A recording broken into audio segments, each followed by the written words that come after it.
আচ্ছা, তাহলে এটা হলো স্টেটমেন্ট।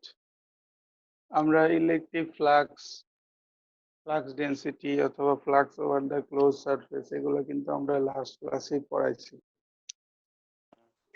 তো এখন বুঝতে অসুবিধা হওয়ার কথা না, দেখা যাক আমরা ব্যাপারটা বোঝার চেষ্টা করি। তাহলে দেখো, আমরা যেটা বলতেছিলাম যে তোমার সূত্রটা হচ্ছে এরকম, এটা হচ্ছে একটা ল বা ফর্মুলা আর কি। ফর্মুলা কি বলতেছে, স্টেটমেন্টটা কেমন, স্টেটমেন্টটা হচ্ছে বলতেছে the flux of the electric field E through any closed surface। তাহলে আমরা লাস্ট দিন দেখছি যে একটা ক্লোজ সারফেসের এগেইনস্টে ফ্লাক্স হচ্ছে close surface integral of E dot DS. আমরা বলছিলাম যে এটা ক্লোজ সারফেস ইন্টিগ্রাল জিনিসটা তোমরা জানো না, এই সেই এগুলো বলছিলাম, মনে পড়ে কিনা দেখো। যাই হোক, তো বলছে ই ডট ডিএস যেটা, এটার মান দুই রকম হবে, ঠিক আছে। প্রথমত বলছে is equal to 1/epsilon naught times the total charge enclose by the surface. তার মানে বলছে এই close surface integral of E dot d s এর মান হবে 1/epsilon naught ইন্টু যে চার্জটা ওই সারফেসের ভিতরে বদ্ধ থাকবে, ইনক্লোজ থাকবে সেটা। আর যদি সারফেসের ভিতরে কোনো চার্জ না থাকে, তাহলে এই টোটাল ফ্লাক্স হবে ই dot DS is equal to 0। তাহলে আমরা যদি আমাদের এই স্টেটমেন্টটাকে একটু ম্যাথমেটিক্যালি লিখতে চাই গসেস লকে, তাহলে মানে ব্যাপারটা আর একটু ক্লিয়ার হবে বা ক্লিয়ার হয়। তো সেটা একটু লিখি, তাহলে তোমরা আরো ভালো করে বুঝতে পারবা। আমরা জাস্ট উপরের অংশটা মুছে আমি বলছি দাস উই ক্যান রাইট,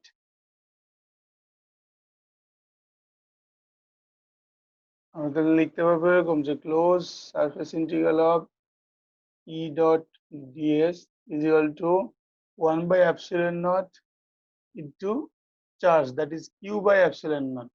ঠিক আছে, যদি কি হয় কিউ সারফেসের ভিতরে থাকে, when q inside the surface। ঠিক আছে, আর যদি এমন হয় না যে সারফেসের ভিতরে চার্জ না থাকে, অর্থাৎ ই dot DS is equal to 0 হবে যদি কি when কিউ তোমার কি আউটসাইড দ্য সারফেসে থাকে।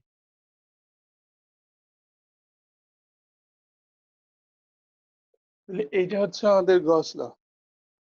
এটার আমাদের একটা শর্ট প্রুফ দেখতে হবে এবং এটার অনেক অ্যাপ্লিকেশন আমাদের দেখতে হবে। এটা বলা যায় যে এইটা আলোচনা হয়ে গেলে আমাদের ফার্স্ট চ্যাপ্টারটা কমপ্লিট হয়। তো আমরা হয়তো পুরোটাই কমপ্লিট করতে পারবো না বিফোর ঈদ, আজকে লাস্ট ক্লাস। তো আমরা পরে শেষ করব, সমস্যা নাই। সিলেবাস নিয়ে টেনশন না করে বরং যতটুকু শেখানো যাচ্ছে সেটা ভালো করে শিখো।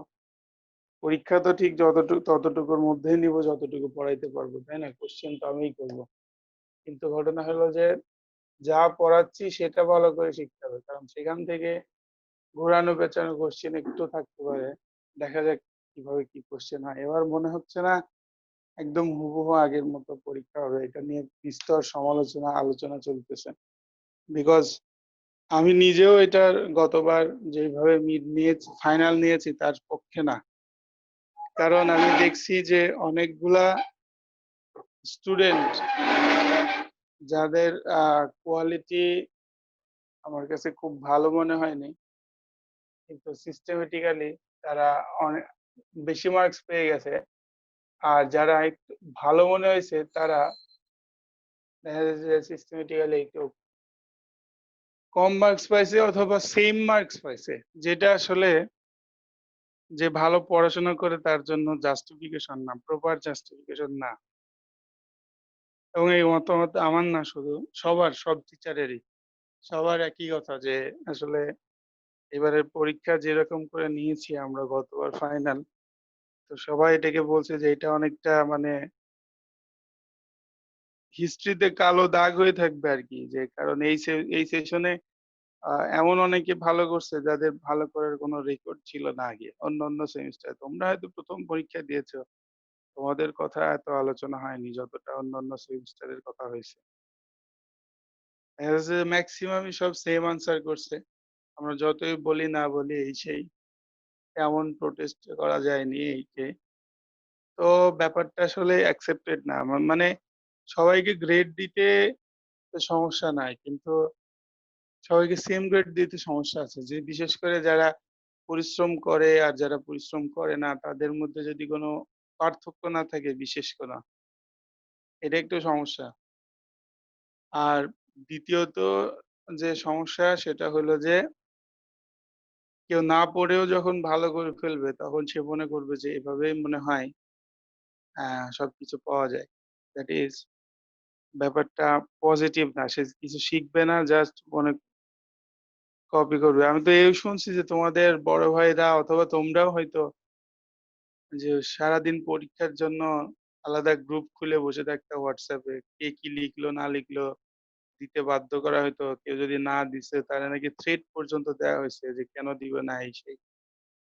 এগুলো অনেক ব্যাপার-স্যাপার। তো এইজন্য বলছি যে ভালো করে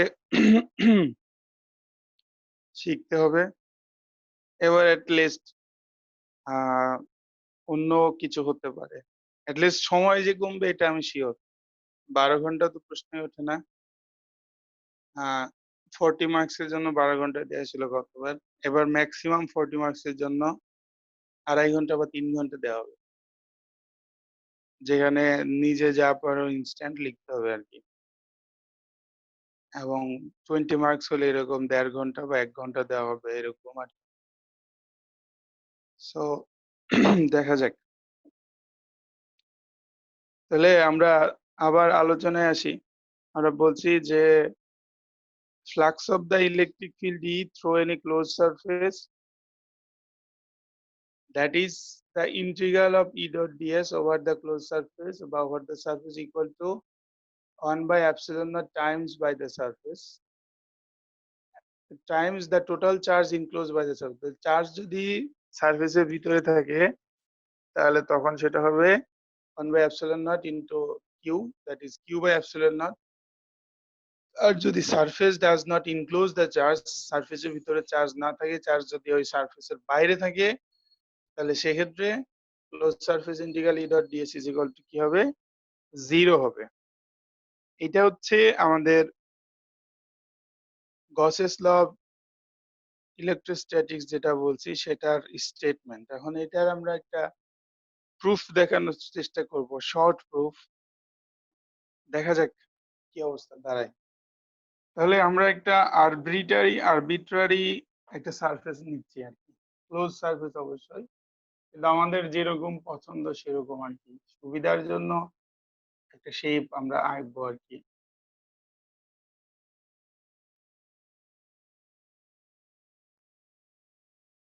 এরকম একটা শেপ নিলাম, ঠিক আছে? তো এরকম শেপে আমরা ২ টা পজিশনে ২ টা চার্জ আছে মনে করছি। একটাকে আমরা বলছি এরকম একটা পজিশনের নাম দিচ্ছি আমরা O পজিশন এবং এরকম আরেকটা পজিশনের নাম দিচ্ছি আমরা P পজিশন। তাহলে এইখানে একটা চার্জ আছে plus q as well as এখানেও চার্জ আছে প্লাস কিউ। ঠিক আছে? তাহলে এটার যে সলিনয়েডাল কোণ অ্যাঙ্গেল যেটা সেটা হচ্ছে এরকম।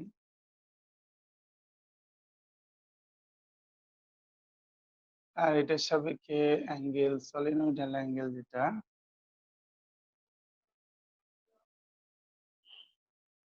সেটা হচ্ছে এরকম।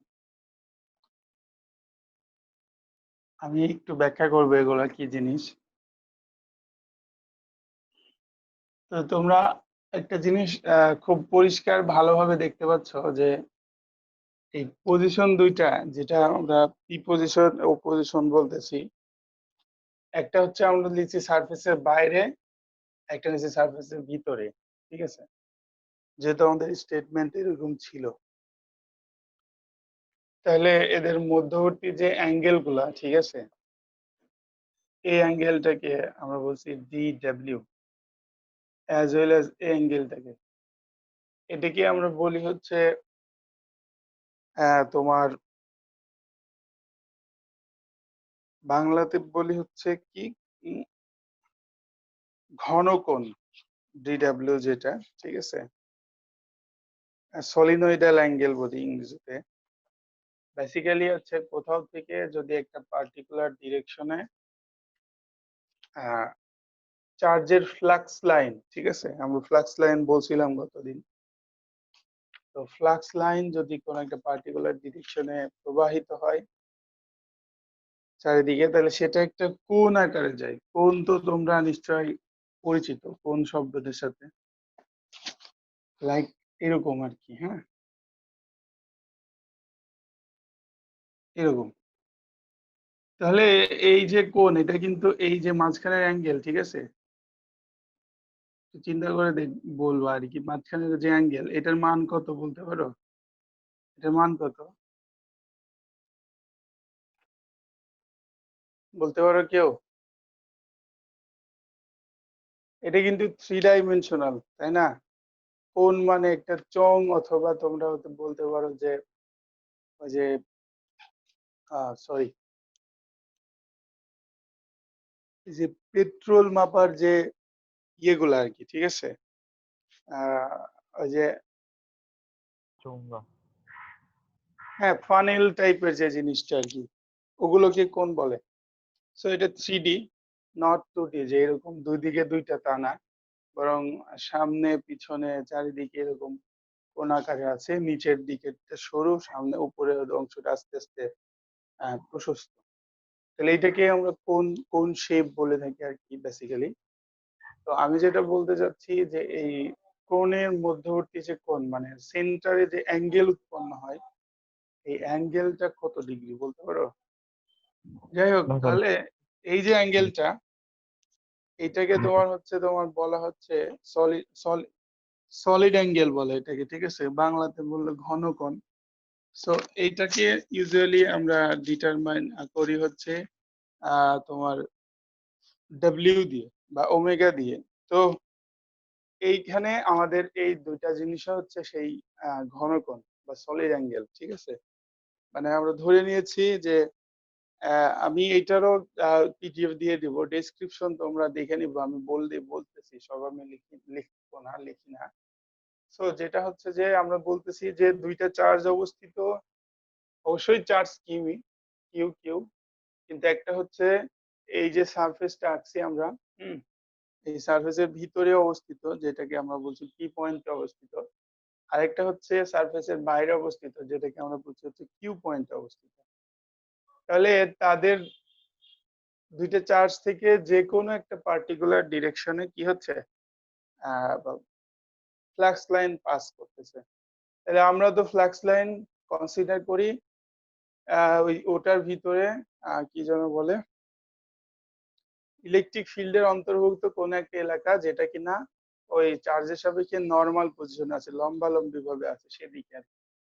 তাহলে আমাদের অন্য দিকে আরো ফ্লাক্স আছে কিনা সেটা নিয়ে তো আমাদের কোনো কথা নাই, অ্যাজ আমাদের শুধুমাত্র এই সারফেসের ভিতরে আমরা ক্যালকুলেট করব, সেহেতু এই সারফেসের ভিতরে যে ফ্লাক্সটা যাচ্ছে সেটাকে আমরা এইরকম ঘনকোণ আকারে দেখানোর চেষ্টা করছি। তাহলে আমরা বলতে চাচ্ছি যে এই এলাকা দিয়ে ফ্লাক্সটা যাচ্ছে এবং এই এলাকা দিয়ে ফ্লাক্সটা যাচ্ছে। তোমরা এটা শেপটা যে এরকম কেন সেটা কিন্তু খুব সহজেই বুঝতে পারো যদি তুমি একটু তোমার ব্রেনকে কাজে লাগাও।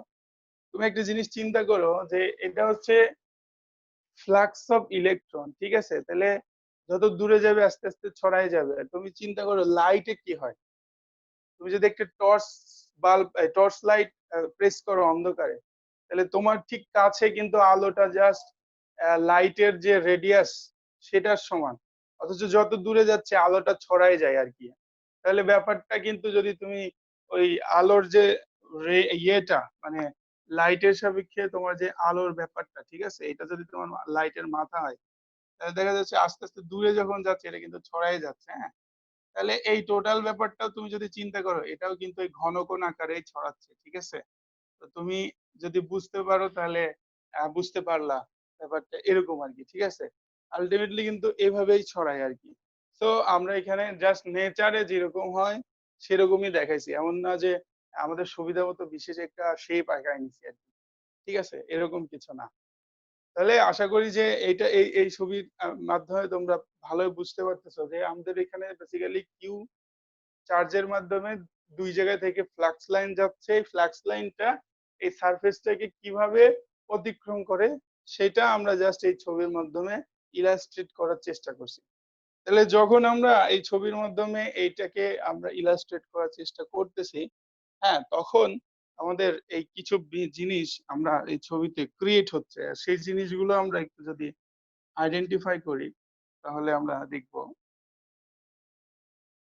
যেমন দেখো আমরা ওখানে কিন্তু আলোচনা করার জন্য আমাদের ক্ষুদ্র, ক্ষুদ্র কি ধরছিলাম? Surface area ধরছিলাম। টোটালটার সাথে কনসিডার করার জন্য। তাহলে আমরা ঠিক এই ফ্লাক্স লাইন গুলো এই সারফেসটাকে যে পয়েন্টে ছেদ করতেছে, টাচ করতেছে, সেখানে কিছু সারফেস এরিয়া ধরবো আমরা। ঠিক আছে? আমরা দেখতেছি যে এই পি পয়েন্ট থেকে যে লাইনটা গেছে সেটা এই সারফেসটাকে টাচ করতেছে এখানে, এইখানে, এইখানে as well as এখানে। ৪ জায়গায় টাচ করতেছে। ঠিক আছে? আর এই ক্ষেত্রে ১, ২, ৩ জায়গায় টাচ করতেছে। ঠিক আছে? তাহলে আমরা দেখতেছি এই ৩ এইরকম। তাহলে আমরা ওখানে তোমাদের নিশ্চয় মনে আছে যে আমাদের এরকম ছিল হচ্ছে তোমার ইলেকট্রিক ফিল্ড এর আ ডিরেকশন এবং তার সাপেক্ষে আমরা একটা কম্পোনেন্ট নিছিলাম যেটাকে আমরা বলছিলাম নরমাল কম্পোনেন্ট। হ্যাঁ? যেটা কিনা তোমার ওই সারফেস এর সাপেক্ষে ছিল। একটু মনে করলে বোঝা যাবে আরকি জিনিসগুলা। তাহলে আমরা জাস্ট ওই জিনিসটা এখানে একটু ড্র করব যেখানে এদের মধ্যবর্তী কোণ ছিল হচ্ছে আলফা। হুম? তাহলে আমরা এখানে অন্য কিছু ধরতে পারি আরকি। ঠিক আছে? তাহলে আমরা দেখব যে এই ডিরেকশনের কারণে এদের ইয়েগুলা যেমন আমাদের এই সব ক্ষেত্রে ইলেকট্রিক ফিল্ড এর ডিরেকশন হবে অপোজিট দিকে কি থেকে। কারণ যেহেতু এটার ডিরেকশন এদিকে সামনের দিকেই যাচ্ছে, হ্যাঁ? এটা যেহেতু সামনের দিকেই যাচ্ছে তাহলে অলওয়েজ এটার ডিরেকশন তোমার সামনের দিকেই হবে। এটা হচ্ছে ইলেকট্রিক ফিল্ড ইনটেনসিটির ডিরেকশন। আমরা এটাকে বলছি ই। ঠিক আছে? সব জায়গায় এটাকে আমরা বলছি ই। যেহেতু এটা হচ্ছে সামনের দিকে যাচ্ছে তাহলে এদের এর ডিরেকশন সামনের দিকেই হবে। কিন্তু এইটার সাপেক্ষে আমাদের যে ডিএস এর যে ডিরেকশন সেটা কেমন হবে সেটা আমাদের একটু দেখতে হবে। আমরা বলতেছি যে ডিএস এর ডিরেকশন দেখা যাচ্ছে যে এইখানে যখন অতিক্রম করতেছে তখন এটা ২ ধরনের সারফেস অতিক্রম করতেছে। এটা খুব ইম্পোর্টেন্ট জিনিস যেটা ২ ধরনের সারফেস অতিক্রম করতেছে। দ্যাট ইস আমাদের দেখতেছি যে তোমার একটা জিনিস খেয়াল করে দেখো যদি তোমরা সাইন ওয়েভের সাথে পরিচিত হয়ে থাকো, সাইন ওয়েভের সাথে যদি তোমরা পরিচিত হয়ে থাকো তাহলে আমরা দেখতেছি কি জিনিস দেখি দেখো যে এতটুকু হচ্ছে 90 ডিগ্রি। তারপর এখান থেকে হচ্ছে 180 অ্যান্ড দেন তারপর এখান থেকে 270 অ্যান্ড দেন 360 ঠিক আছে? তাহলে একই বরাবর ২ টা হাইটও যদি হয় কিন্তু একটা উঠতেছে আর একটা নামতেছে ২ টা কিন্তু এক জিনিস না। ঠিক আছে? You have to remember it যে ২ টা কিন্তু এক জিনিস না। একই অ্যাঙ্গেলে অবস্থিত না। দেখা যাচ্ছে যে যেটা উঠতেছে এটা মনে করো এই জায়গায় সাপোজ এইটা 45 ডিগ্রি হতে পারে। কিন্তু এইটা 45 ডিগ্রি হবে না। বরং এটা 135 ডিগ্রি হবে। ঠিক আছে? তাহলে তোমাকে যখন এই ফিগার গুলো একটু বুঝতে হবে তখন এইসব কনসেপ্ট তোমাকে মাথায় রাখতে হবে। ঠিক আছে? কারণ এইটার সাপেক্ষে তোমার হচ্ছে এর উপরে যে লাইট রেটা যাচ্ছে সেই রে গুলা কোন দিকে ডিফ্লেক্ট হবে সেটার উপর ডিপেন্ড করবে। ঠিক আছে? কারণ এটার মধ্যবর্তী কোণ কি স্থূল কোণ নাকি সূক্ষ্ম কোণ মানে অবটিউজ নাকি অ্যাকিউট অ্যাঙ্গেল আরকি। সেটার উপরে ডিপেন্ড করবে এটা এটার সাপেক্ষে যে তোমার এর ডিরেকশনটা মানে আ কি যেন বলে এরিয়া ভেক্টর যেটা আমরা ডিএস ভেক্টর বলছিলাম সেটার ডিরেকশন কোন দিকে যাবে সেটা। ঠিক আছে? সেটার উপরে ডিপেন্ড করবে। তাহলে প্রথম কথা হলো এই যে যখন এই কিউ চার্জ থেকে ফ্লাক্স এদিকে যাওয়ার চেষ্টা করতেছে এট দ্য ভেরি বিগিনিং, সে যখন এই সারফেসের সাথে ধাক্কা খাচ্ছে, ঠিক আছে, সে যখন এই সারফেসের সাথে ধাক্কা খাচ্ছে তখন সারফেসটা হচ্ছে আপওয়ার্ড, উপরের দিকে উঠতেছে আর কি, ঠিক আছে। তাহলে তখন তার এই ধাক্কা খাওয়ার কারণে, হ্যাঁ, তার যে নর্মাল ডিরেকশনটা, তার হচ্ছে কি বলছিলাম, নর্মাল ডিরেকশন, লম্বালম্বি যে ডিরেকশনটা, সেটা হচ্ছে তোমার পিছনের দিকে ঘুরে চলে আসবে আর কি, ঠিক আছে, লাইক দিস, এরকম। অথচ যখন সেটা পরবর্তীতে ডাউনওয়ার্ড স্লটের সাথে ধাক্কা খাবে তখন সেটা এভাবে যাবে। বেসিক্যালি এইখানে এবং এখানে কিন্তু 90 ডিগ্রি, ঠিক আছে। আমরা সেটা জানবো যে প্রত্যেকটা সারফেস কিন্তু তার ইয়ের সাপেক্ষে, সারফেসের সাপেক্ষে 90 ডিগ্রি কোণ করেই যাবে। আমরা হয়তো এখানে পরিষ্কার দেখাইতে পারতেছি না আমাদের ড্রয়িং প্রবলেমের কারণে, but you have to remember যে এটা সবসময় 90 ডিগ্রিতেই থাকবে, কিন্তু এখানে আমাদের ই এর সাপেক্ষে অ্যাঙ্গেলটা কত সেটা হচ্ছে আমাদের এখানে মুখ্য, ঠিক আছে। তাহলে এই ডিরেকশন যেগুলো আঁকলাম সেই ডিরেকশন গুলো হচ্ছে বেসিক্যালি আমরা বলতেছি যে ওই যে স্মল সারফেস এরিয়া যেগুলা আমরা, এটা DS3, DS4, এগুলার ডিরেকশন আর কি, ঠিক আছে, DS1, DS2, DS3। আচ্ছা, তাহলে ওই স্মল সারফেস এরিয়ার যে ডিরেকশন গুলা সেগুলা যেটা হচ্ছে আমাদের এই যে ইয়ের ইয়ের সাপেক্ষে একটা পার্টিকুলার অ্যাঙ্গেলে থাকবে, এবং এই অ্যাঙ্গেল গুলো আমরা ধরে নিচ্ছি আহ বিভিন্ন ভিন্ন নামে ধরে নিলাম। এগুলো হচ্ছে সাপোজ θ1, θ2, θ3, এটাকে আমরা বলতেছি হচ্ছে θ1, θ2, θ3, θ4। এখানে সেম, এখানে আছে θ1, θ2 and this is θ3।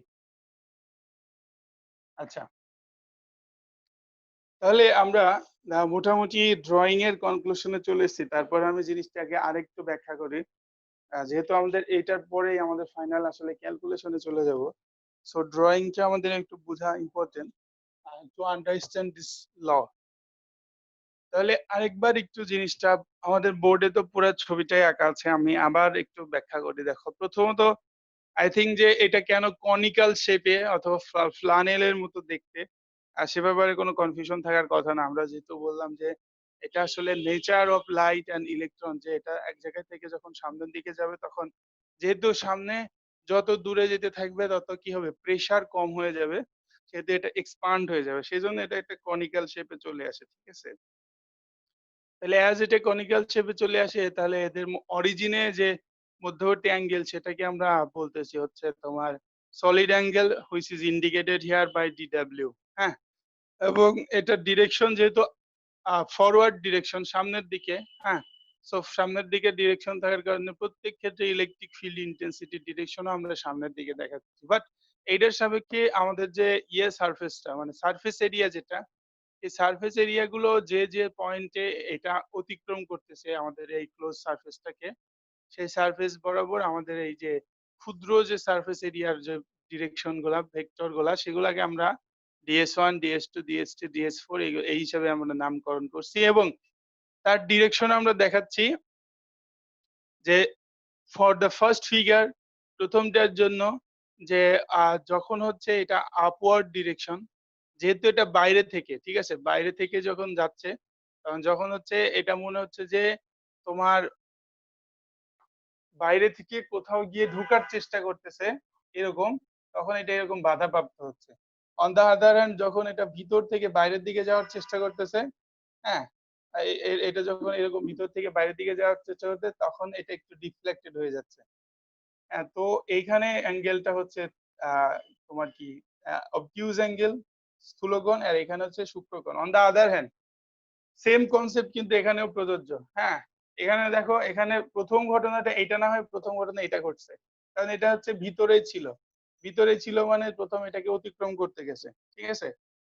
তাহলে এটাকে যদি যখন ওটা অতিক্রম করতে গেছে তখন এটা সূক্ষ্মকোণ, কিন্তু যখন দেখো এরকম ছিল, এখন কি করছে, এখন আবার ঢুকতে গেছে, কারণ এখন এই অংশটা তো বাইরে ছিল, ঠিক আছে, এই যে এখানে তো বাইরে ছিল। ছবিটা আসলে ভিন্ন, আমি আবার একটু দেখাই। বেসিক্যালি এইরকম আছে। এটা হচ্ছে ভিতরে এই অংশ এদিকটা বাইরে আর ফিগারের ভিতরের অংশটা এদিকে আরকি। সো ভিতর থেকে এদিকে যাচ্ছে। তাহলে কি ভিতর থেকে বাইরে যাচ্ছে। আমি বলছি যে তখন ছোট ডিফ্লেক্টেড হয়ে যাচ্ছে। আর এই অংশটা এখন কিন্তু লাইটটা কি ইলেকট্রনটা কি আছে সারফেসের বাইরে। বাইরে থেকে ভিতরের দিকে যেতে চাচ্ছে যখন তখন কিন্তু সে বাধাপ্রাপ্ত হয়ে পিছনের দিকে ফিরে আসবে। So again and this again. So ২ ক্ষেত্রে ব্যাখ্যা কিন্তু একই। এমন না যে ১ম ফিগারের ব্যাখ্যা ভিন্ন, ২য় ফিগারের ব্যাখ্যা ভিন্ন, এমন না। সো আমি এখানে বলছি যে যখন সে কি করতেছে বাইরে থেকে এই সারফেসটাকে পেনিট্রেট করতে চাচ্ছে, ভিতরে ঢুকতে চাচ্ছে তখন সে বাধাপ্রাপ্ত হয়ে ডিফ্লেক্টেড হয়ে যাচ্ছে। অবশ্যই সব ক্ষেত্রেই সারফেসের সাপেক্ষে ৯০ ডিগ্রি কোণে ডিফ্লেক্টেড হচ্ছে কিন্তু বাইরের দিকে আরকি যেটা কিনা ওই অ্যাঙ্গেলে আগের অ্যাঙ্গেলের সাথে হচ্ছে ৯০ ডিগ্রি সরি স্থূলকোণ উৎপন্ন করতেছে।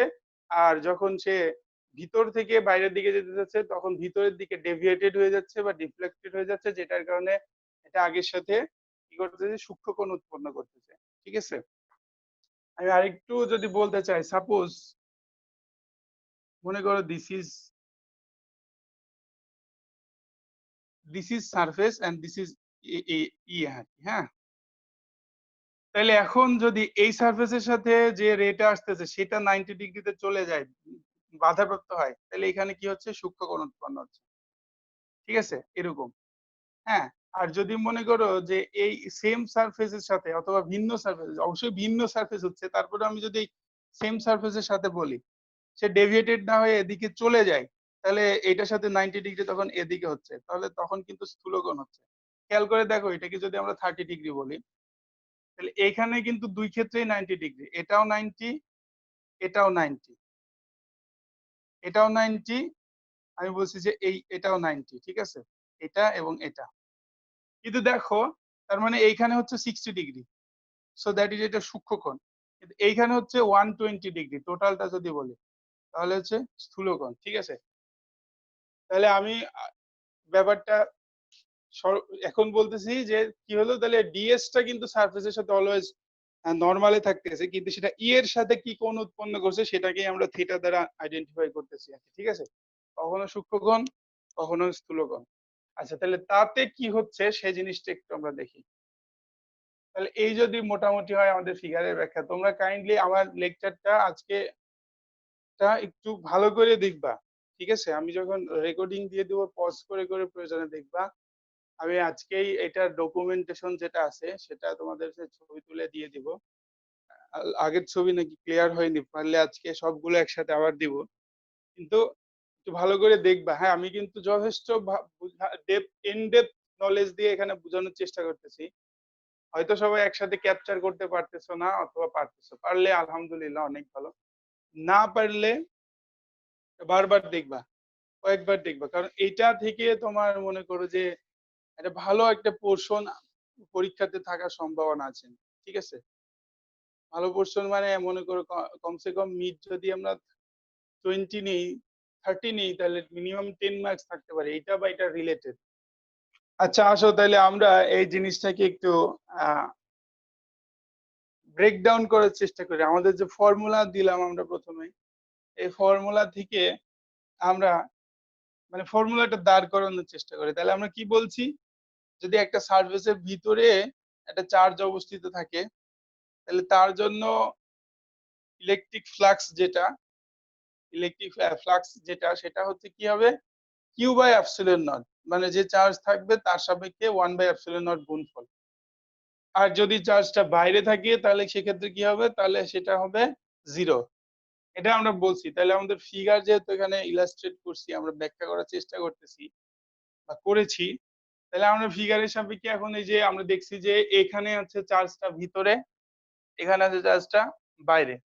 তাহলে আমরা ২ ক্ষেত্রে কি করি? আমরা ২ ক্ষেত্রে হচ্ছে তোমার আ হিসাব করে দেখি যে আসলে আমাদের এই ফ্লাক্স এর মানটা কেমন হয়। তাহলে আমরা ভিতরেরটা দিয়ে শুরু করি। সো আমরা বলছি যে আমাদের এই যে ভিতরের দিকে যে আমরা তাহলে টোটাল ফ্লাক্স আমরা বলছি এট পয়েন্ট O, হ্যাঁ? সো আমরা বলছি লেট আস ক্যালকুলেট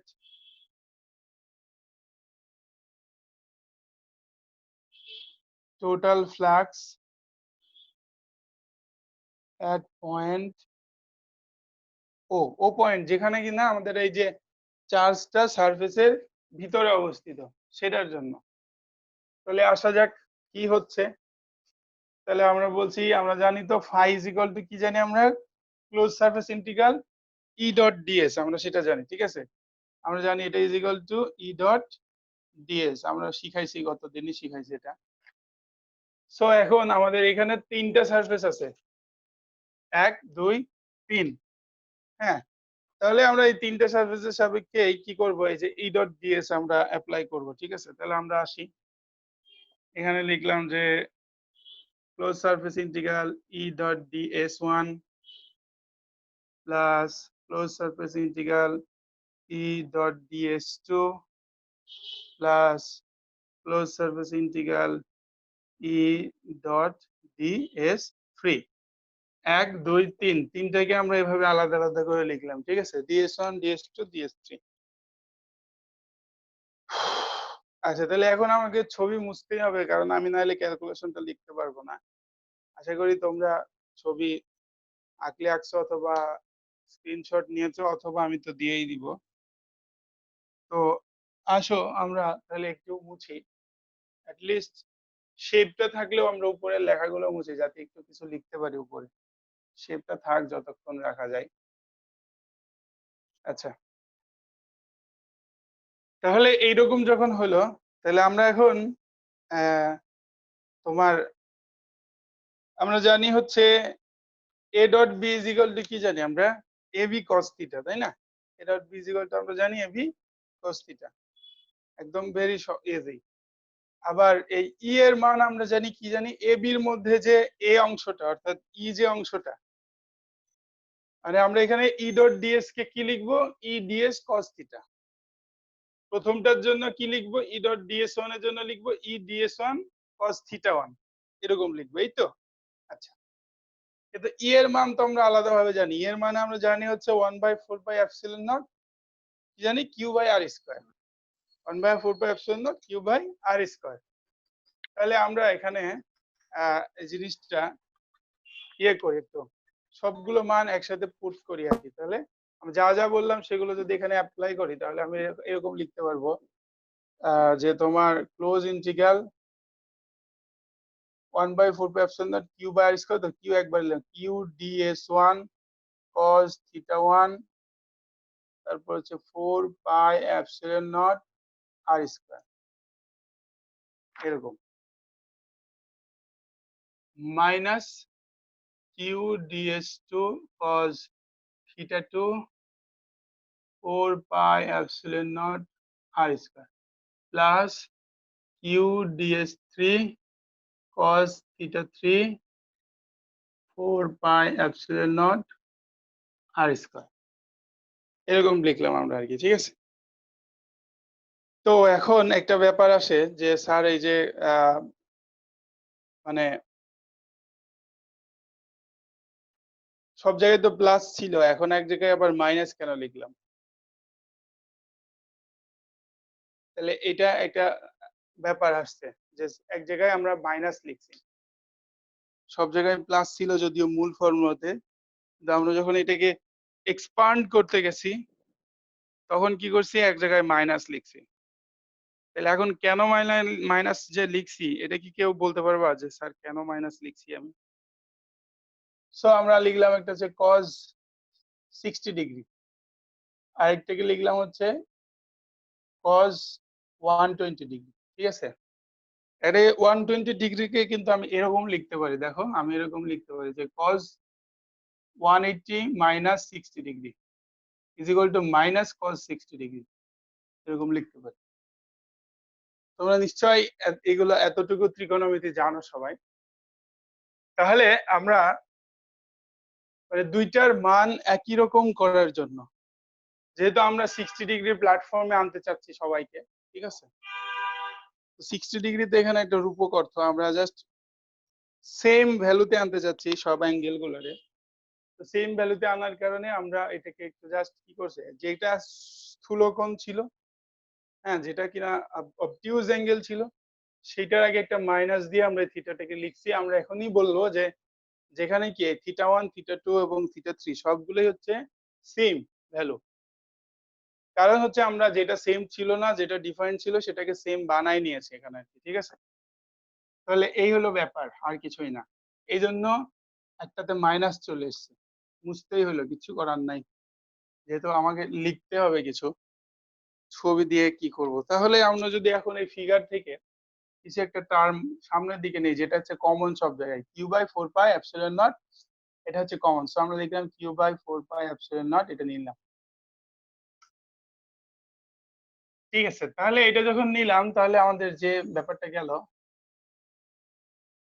সেটা হচ্ছে যে তোমার এখানে তাহলে থাকলো ds1 cos θ1 by r square minus ds2 cos θ2 by r square plus ds3 cos θ3 by r square, এরকম। অবশ্যই এটা একটা ক্লোজ সারফেসের ভিতরে। আচ্ছা, তো এখন যে হচ্ছে যে আমরা জানতে পারবো, আমরা জানবো আর কি। ঠিক আছে, আমরা জানবো যে তোমার এই যে সলিড অ্যাঙ্গেল যেটা ডিডব্লিউ বলছি, এটার এক্সপ্রেশন এখানে দেওয়া নাই, জাস্ট অ্যাপ্লাই করা আছে ফর্মুলাটা। তো তোমরা এটা একটু দেখে নিও, প্রবলেম থাকলে। আমি এটা হচ্ছে ম্যাথমেটিক্স এর একটা ফর্মুলা আছে, solid angle DW is equal to তোমার এটা DS cos theta by R square, এরকম। তাহলে আমরা আপাতত এটাকে ধরে নিচ্ছি যে উই নো দ্যাট, হ্যাঁ এরকম। অবশ্যই এখানে যদি ডি এখানে শুধু ডাব্লিউ থাকে তাহলে এখানে এস আর কি, এস কস থিটা, হ্যাঁ S cos theta by R square. Basically মূল ফর্মুলাটা এটাই। ডিএস এ কনফিউজড হয়ে যায় না, ওদিকে ডিএস আছে বলে এদিকে ডিডব্লিউ লিখছি। তাহলে দেখা যাচ্ছে যে তোমার এই প্রত্যেকটা এক একটা সলিড অ্যাঙ্গেলের সমান। এবং খুব মজার কথা হলো, আচ্ছা মজার কথা পরে বলছি, আগে মানটা বসাই। তাহলে এগুলো যদি সবই সলিড অ্যাঙ্গেলের সমান হয় তাহলে আমরা লিখতে পারবো q/4πε0। এখানে আমরা লিখছি dw1 minus dw2 plus dw3, এরকম। এখন একটা জিনিস যেটা মজার কথা বলতেছিলাম, যেটা আসলে আমি তোমাদের থেকে হয়তো একটু জানতেও চাবো একটু এখন, যে আচ্ছা বলো তো এই dw1 dw2 এবং dw3 এর মধ্যে কোনটা বড় কোনটা ছোট? তোমরা কেন যে রেসপন্স করো না, আমি এই জিনিসটা নিয়ে খুব হতাশ। তোমার কি ভয় লাগে যে স্যার মার দিবে, বকা দিবে? গাধার দল। দুইটা রেখা যদি এরকম হয় তাহলে এখানে যদি কোণ 30 ডিগ্রি হয়, এখানে কি 90 হবে? এখানেও তো 30 হবে। এখানে কি 90 হবে? এখানেও 30 হবে। বড় হয়ে গেলে কি হয়েছে? অরিজিন তো সেম জায়গায়। তাহলে যেহেতু সেমই ফ্লাক্স লাইনের মধ্যে অবস্থিত ছিল সবগুলো কোণ, তো সব ক্ষেত্রে তো একই হবে। এত কনফিউজড হওয়ার কি আছে? ও যে এটা বলছে তো ঠিকই বলছে। যদি সব থিটা এক হয়, যদি আর এক হয় তাহলে তো একই হবে, কিন্তু কনফিডেন্স তো নাই। মানে কথা বললে যেন স্যারের কাছে খুব ছোট হয়ে যাব, ভুল হয়ে গেলে এরকম একটা মেন্টালিটি কাজ করে সব সময় মনে হয়। তো সেম, তার মানে আমরা লিখতে পারি 4/q/4πε0। এগুলোকে সব আমরা এখন শুধু ডিডব্লিউ লিখতে পারি 1 2 বাদ দিয়ে, যেহেতু সব সেম সেটা এরকম আমরা লিখতে পারি। তার মানে আমরা কেটে দিতে পারি, বেসিক্যালি একটা থেকে যাবে। আর এই একটা ডিডব্লিউ ক্লোজ সারফেস ইন্টিগ্রাল করলে আসে সিম্পলি 4π। সো q/4πε0 ইন্টু 4π, 4π চলে গেল, থেকে গেল q/ε0, যেটা আমাদের ফর্মুলা ছিল। অর্থাৎ আমরা বলছিলাম close integral E dot DS is equal two q/ε0। কখন? যখন এই q থাকবে সারফেসের ভিতরে। সারফেসের ভিতরে পজিশনের জন্য আমরা ক্যালকুলেশন দেখাচ্ছিলাম, এবং সেটার জন্য আমরা বললাম হচ্ছে দেখাইলাম যে আমাদের এক্সপ্রেশনটা, আমাদের যে স্টেটমেন্ট দেওয়া হয়েছে বা স্টেটমেন্ট আমরা দিয়েছি, সেই স্টেটমেন্টের সাথে কি করে, মার্জ করে, ম্যাচ করে। তাহলে আশা করি বাকি অংশটা তোমাদের আমার দেখাতে হচ্ছে না, তোমরা নিজেরাই করে ফেলবা। কারণ যদি এখানে তিনটার জায়গায় 4টা পজিশন হয়ে যায়, যার মধ্যে 2টা স্থূলকোণ 2টা সূক্ষ্মকোণ, তাহলে কি হবে? 2টা প্লাস হবে 2টা মাইনাস হবে, এবং অবভিয়াসলি সবগুলোই কাটা পড়বে, তার মানে 0 হবে। তার মানে Q by E dot DS is equal to 0 হবে কখন? যখন এটা বাইরে ছিল। ফিগারটা যদি মনে থাকে তোমাদের, তাহলে দেখো এখানে 4টা জায়গায় এটা ইন্টারসেক্ট করছিল।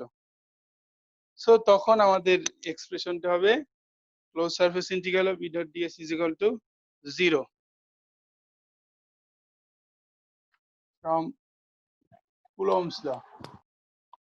খুব সোজা, একদম শর্ট ক্যালকুলেশন। কুলম্বের সূত্র আমরা জানি, F is equal to 1/4πε0 Q0 by R square, এটা আমরা জানি।